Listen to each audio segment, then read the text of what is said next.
Hello, I'm Jody Wolf. You're watching Expoz, September 5, 2016 at 1:09 a.m.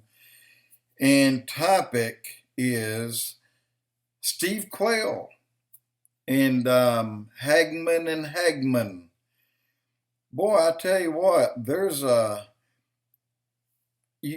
sure you know Steve Quayle. I'm sure you do, so there's no need. But do you know that he's kind of the go-to guy now from people who don't even know him that are in other countries that are calling him and telling him the things that they're seeing. And Steve's making notes on it, of course, because he's doing shows about that. And his shows are, when he and Tom Horn are together, Steve Quayle knew a good bit about the Nephilim and the spinoffs from the Nephilim and all along, but it took Tom Horn to teach him why. And so they have known each other for 30 years. They hadn't met each other until maybe a year or two ago. And they've gotten real close. But Steve has been in this for about 30 years, 35 years, and Horn has been in it about the same length of time because they see the need to warn America that just what the Bible says in the end of days, there are the warning signs. And it clearly speaks about, as in the days of Noah, so shall it be in the days of the coming of the Son of Man. So this very verse is what perked up these two guys about the same time in searching for what it meant by the same as the coming of the same Son of Man, but much worse. And so they started on it about that time. I read the same things. There were giants in those days and after, but I never really went beyond and searched the and after part of it. I just depended on how Lindsay to tell me and what came next. And but Steve Quayle has gotten to be very popular with a lot of people around the world.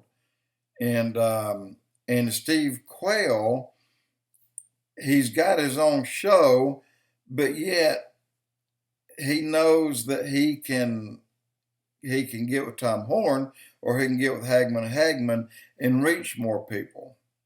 So he's still doing it by these means the better part of the time. And when you sit on his own show, most of the time you'll just hear it. It's an audio. But it's a takeoff from his show with Hagman the night before, or Tom Horn the night before, or something like that. But Steve Quayle is trying to make everybody listen, guys. People are beginning to see things out there. And the one that still rattles me somewhat is the one that Steve Quayle and the Hagman, its father and son, were talking one day about someone telling, I think first Hagman, but they somehow got Quayle in touch with them, and then they all communicated. And I think Quayle met this man, and for some reason his name is being withheld. But this was a portal. If you would draw an imaginary line through the middle of Washington State, dead north, you're into Canada, and you go hundreds of miles, 500-600 miles, right about there wherever that is. It's not Yellowknife. It's beyond. It's not that far down to the west, but that's where someone watched these things. He wasn't close enough to tell exactly what, if they were wearing anything or what it was, but he said he was close enough to tell it looked like the skin was leathery. And he said when they came out of these holes, he said, they didn't look that big. He did say 8, 10 feet tall, maybe taller. He said, but what scared him and what made him stay where he was almost like the hole was smaller, and they would come out and then open their wings up. He said that kind of freaked him out, and they would fly around that area. He said they were buzzing this place for a long time. And he said also, and there were people with them, vehicles outside. There were people with them. And he said what was explained to him, what they saw, it scared the hell out of them. Their words. They said they looked like beasts with wings. And then, forgive me, but somewhere out here in Pennsylvania way, maybe not quite that far up, there's a red-eyed creature that they talk about around there.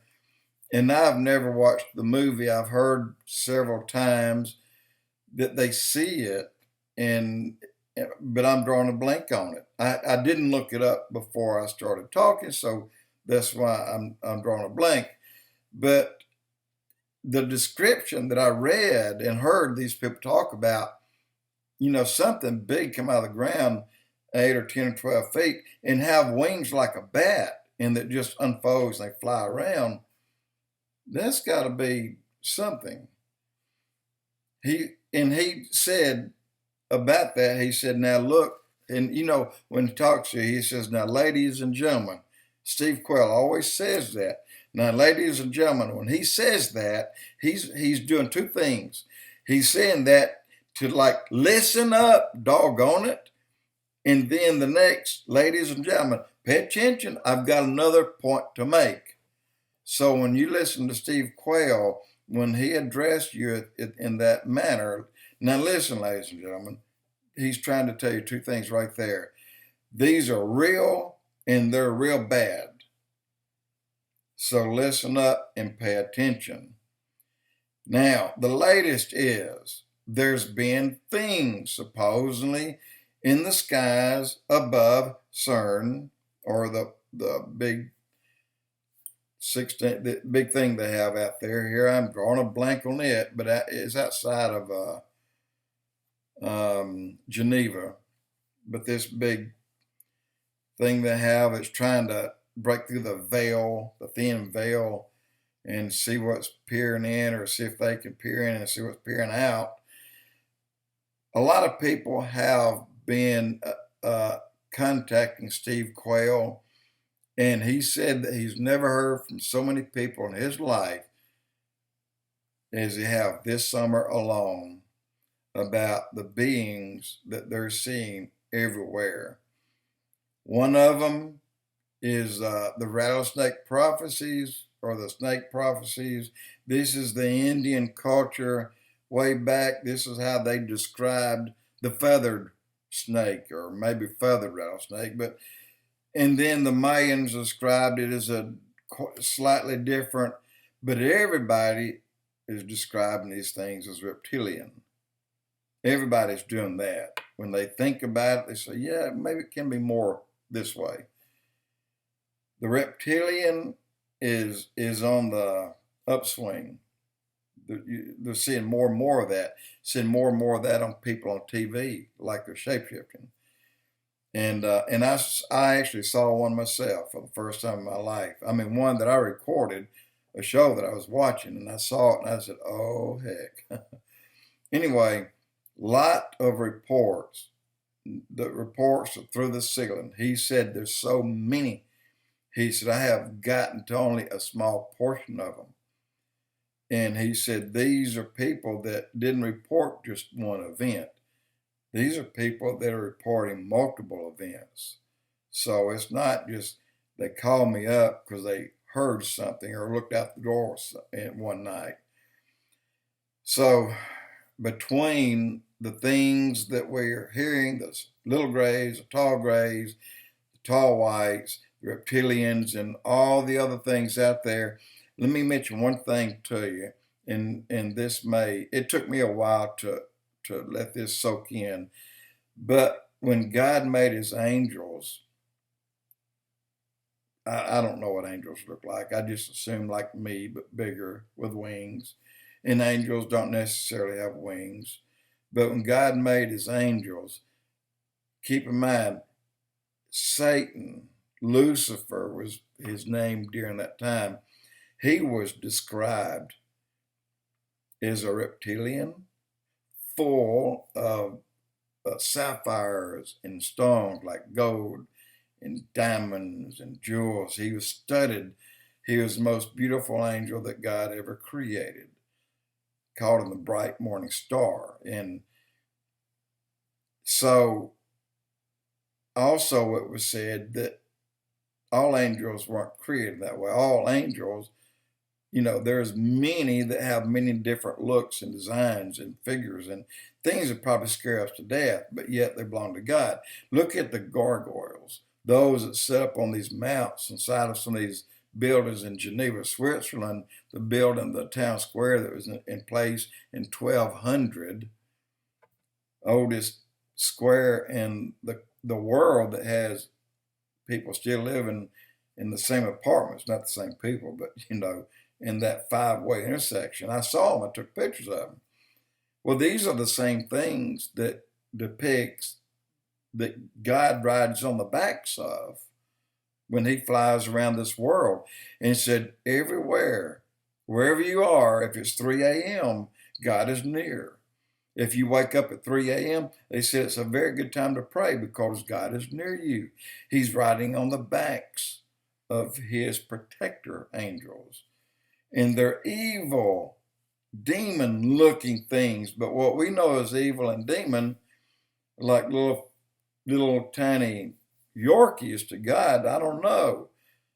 But there probably are millions of different kinds in looks. So if people report seeing all kinds of things, I can imagine now why there are so many different views of them. Not that they're seeing God's angels, but they're seeing different things. And these different things are DNA'd and remade, and something looks kind of like them. You can have a list of them 10 million strong and may not even touch the tip of them. I don't know. But there's something out there. Again, it's warnings for us to be ready. To be ready. We're going to have a rapture call one day. Be ready. Jody Wolf Expoz.